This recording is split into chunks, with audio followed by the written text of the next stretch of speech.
Welcome back to Askewed Reviews. Today we are doing another fan request, and it is for the 2007 adventure fantasy romance movie Stardust. Here is your trivia question for today. Robert De Niro was so excited to play Captain Shakespeare as he regretted turning down a role as another pirate captain. What pirate captain did he turn down playing? The answer will be at the end of this video. The story starts with us meeting this character here, Dunstan Thorne, played by Ben Barnes. He lives in a town called Wall, which, unsurprisingly, is surrounded by a wall. Now, there is one gap in this wall which leads to the rest of the world, where things like magic and things of mystical nature actually exist. Dunstan sneaks his way out through the wall and to a nearby town, where he happens to meet a young lady that seems to catch his attention. Unfortunately, this young woman happens to be a prisoner of a witch. But the two of them do manage to find time to be alone, and eventually Dunstan makes his way back to the town. 9 months later, though, a little gift arrives in the form of a child, and this child is Tristan. Tristan becomes our main character as we see him in his everyday meager little life, as not much of interest seems to happen. That is at least until the king, played by Peter O'Toole, has made a decision on which one of his male heirs will succeed him. Whoever finds the amulet will become the next king.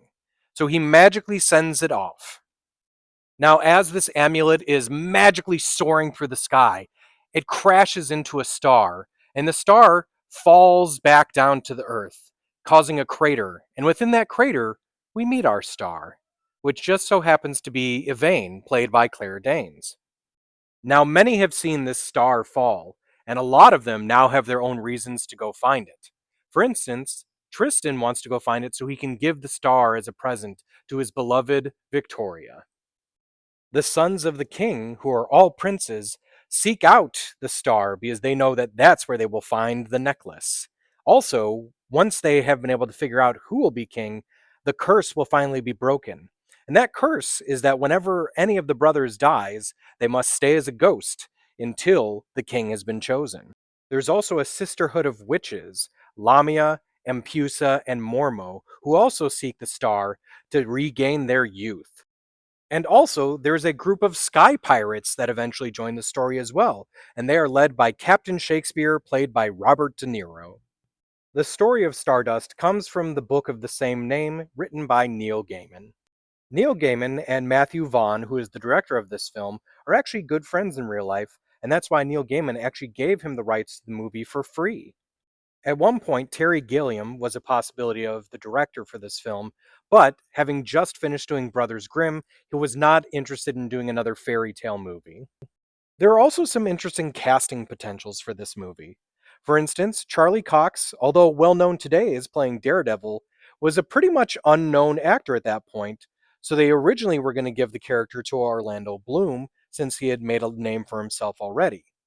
However, once Matthew Vaughn had brought on characters that were played by Robert De Niro, Michelle Pfeiffer, and Claire Danes, the studio was fine with him bringing in a pretty much unknown actor to play the main character. Now, there were some other possibilities for Tristan as well. For instance, Alex Pettyfer tried out for the role, and even Ben Barnes. However, they felt that Ben Barnes looked a little too attractive, and they wanted someone who could look like a dork at first, and then be turned into a distinguished gentleman. There were also some casting potentials for the character of Yvain. For instance, Anne Hathaway, Scarlett Johansson, Sarah Michelle Gellar, and even Jessica Alba were up for the role. Apparently, Matthew Vaughn knew from the very beginning that he wanted Michelle Pfeiffer to play Lamia. Robert De Niro did get the role of Captain Shakespeare, but Stephen Fry and Jack Nicholson were also possibilities. At one point, Vinnie Jones was a possibility to play the character of Ferdy. That character ended up being played by Ricky Gervais, who apparently did quite a bit of ad-libbing throughout the entire process. He even at one point states, "Are you having a laugh?" which is an actual reference to the television series Extras that he was a part of. There's even a few actors in this movie that you may not have known were in the film. For instance, Ian McKellen is the narrator for the whole movie. Henry Cavill plays the character of Humphrey, which I didn't recognize him at all. Maybe you did, but I didn't know it was him until I saw his name in the credits. And then, of course, there's the character of Billy, who was a goat that got turned into a human, and he's played by Mark Williams, who's also very well known as being Arthur Weasley from the Harry Potter series. Another piece of casting trivia that's interesting, that's not directly related to this movie, but both Ben Barnes and Nathaniel Parker play the younger and older versions of Dunstan.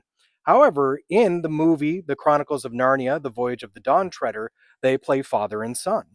Did you happen to know that the reason why the name of the ship in this movie is called the Caspertine is it's named after Matthew Vaughn's two children, Casper and Clementine? The glass cleaver that Michelle Pfeiffer wields in this film is actually originally a weapon that Magneto was going to use in the movie X-Men The Last Stand. Matthew Vaughn was originally the director for that movie but backed out of it, so more than likely this was something that he was going to be adding into the film.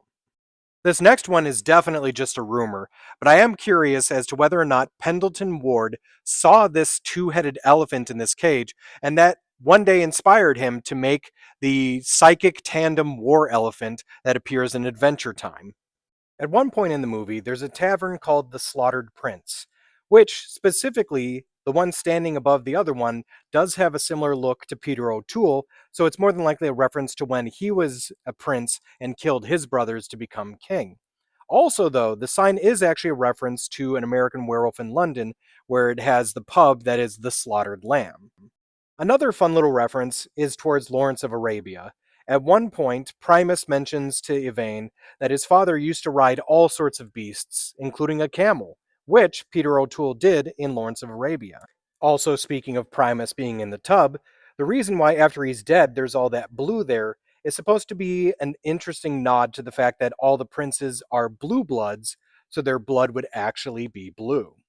Now, speaking about the brothers, did you happen to notice the naming convention related to numbers, especially in Latin? For instance, Jason Fleming plays Primus, Rupert Everett plays Secundus, Mark Heap plays Tertius, Julian Rhine Tutt plays Quartus, Adam Buxton plays Quintus, David Williams plays Sextus, and Mark Strong plays Septimus. Also, their sister Una. Another interesting thing when it comes to numbers and the brothers is that Primus always travels singularly, while Septimus always travels with six other people, so including him, there's seven. Here's the last piece of trivia about the brothers, but it's also my favorite one. Once the curse is broken and the brothers are released, Septimus, who is definitely the most evil of all of them, his light turns red and he goes down while everyone else goes upwards towards heaven. So when it comes to Stardust, I really enjoyed this film.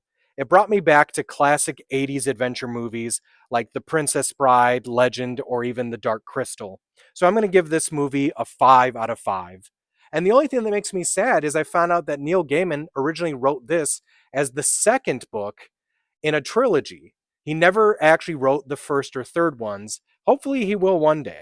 As for the trivia question for today, Robert De Niro was so excited to play Captain Shakespeare as he regretted turning down a role as another pirate captain. What pirate captain did he turn down playing?